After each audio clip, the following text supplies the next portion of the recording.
Hello everyone, Kenny here, Cranky Old Man YouTube channel. So today is going to be something out of my norm.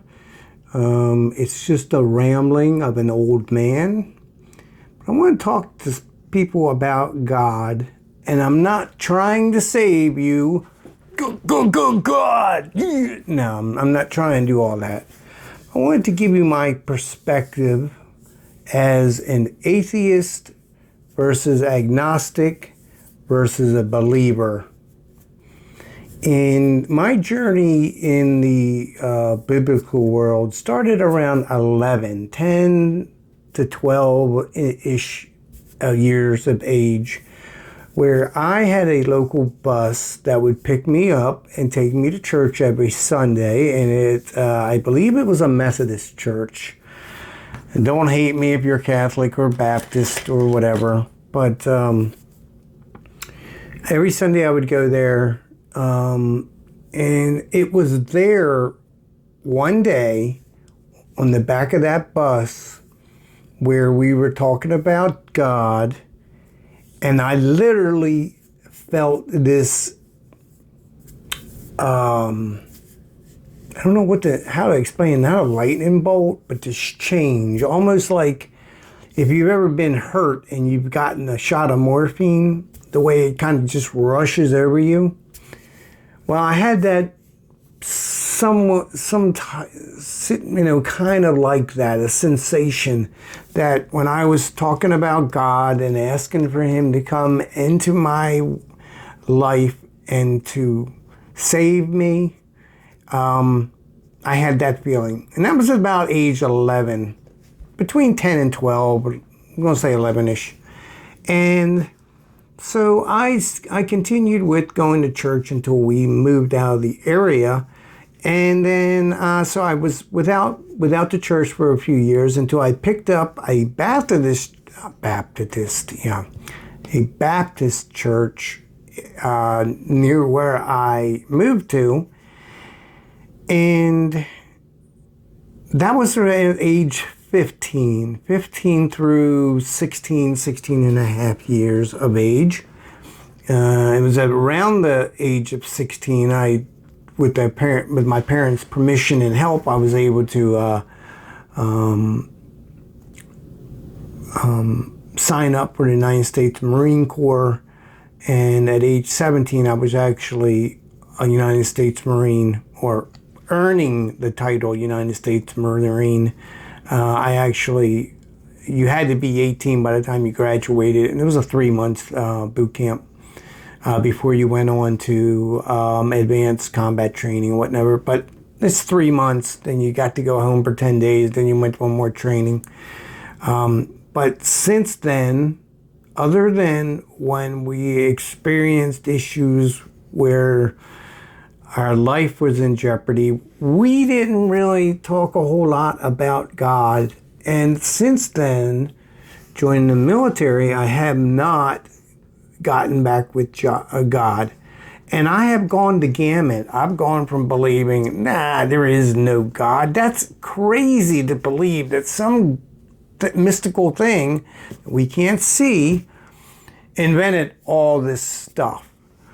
And then I started thinking about my wife, and that's where it hit me. It's God there is something that had to make this earth perfect to sustain life. I mean, just anything out of whack, and this planet would not exist. Or the planet would exist, but it would not be inhabited with, at least with thinkable versions of us. You might have amoebas and molecules and all that stuff, but nothing to the extent of the human race. And so I look at my wife and I'm like, God made man. And then God realized a man needed a woman. Not necessarily, the Bible doesn't say 50-50 in terms of the partnership, But, and I would probably be roasted with my 300 subscribers if I was to say that women were made to be an enhancement to God, to the man, and not necessarily on par with the man. But that's what the Bible says. It's basically an enhancement, but not to the point of being equal. But in my case, my wife is my equal. And I look at her and I think she's perfect. And that makes my life perfect. We enhance each other. And where I lack some things, she, what's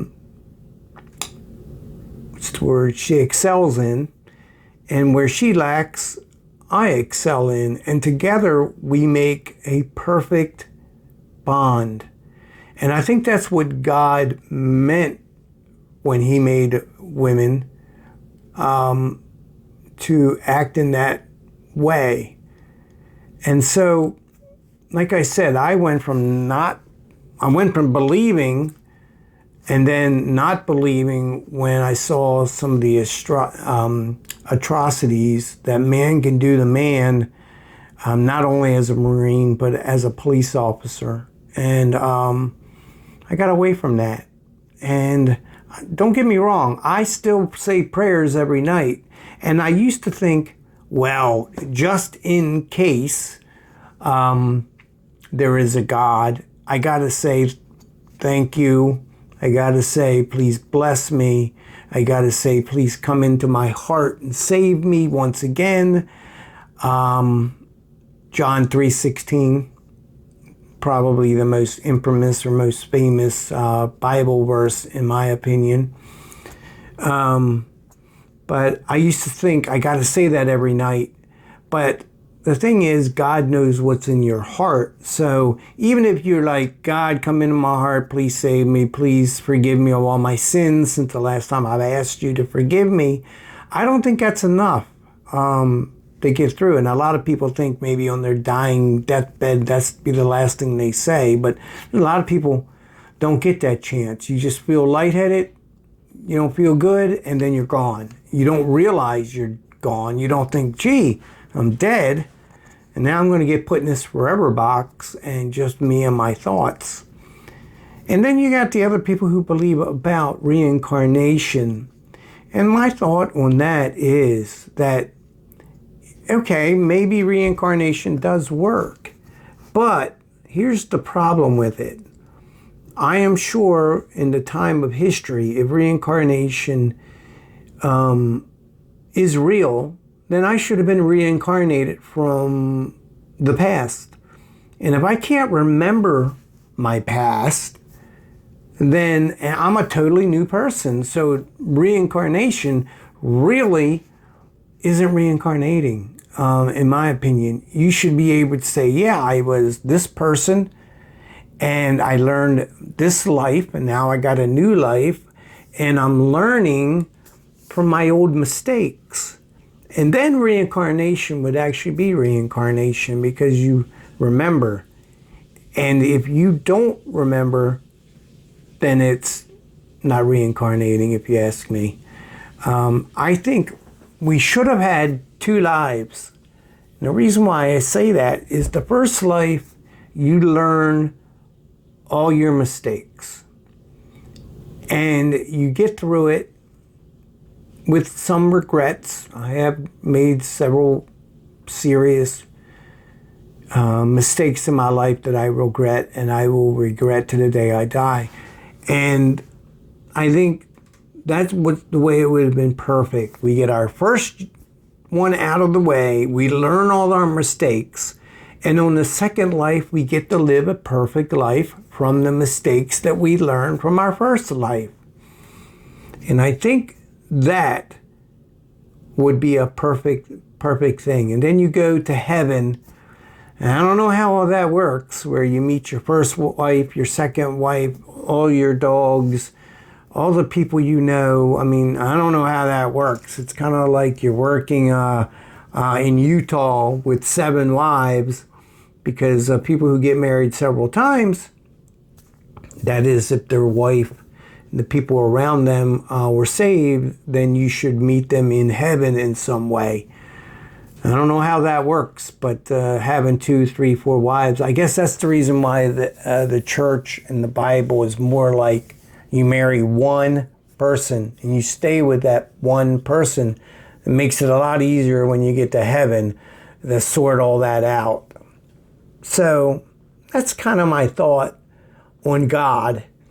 And I hope that maybe I'm not inspiring people to believe in God. I just want people to know how I felt and to look at it maybe in a different way. And so if you liked what I have to say, please share this video with people. Hopefully subscribe. This is more of my heart-to-heart. It's a rambling, but not something cranky or something that I'm upset about. And I would hope that you would share it. I would love it to go viral, because I really want to get to the point in my life that I could do this full time and make some money. And no, I'm not talking about God to make money, but it would be nice to be able to have a little bit of cash flow coming in for what the money I put out to get the things. I forgot to turn the lights and everything on. But I would like to get, a little bit of cash flow would be nice. So please tell everybody. Please tell 3 friends, my 300 subscribers. That would give another 900 people exposure to me. And by liking and subscribing and hitting the bell, it actually helps with the algorithm. And lately, all my videos have been nothing. I mean, like, if it doesn't score a 0, it's like under 12 people. It's just amazing. I don't understand how it works. Maybe I got to start putting some hashtags in here to get people somehow getting in front of you on your timeline. But that's all I got for this video. Please like, share, subscribe, hit the bell, and all that, and help this old cranky man out. I hope you got something from it, or at least a little bit of wisdom from my experience.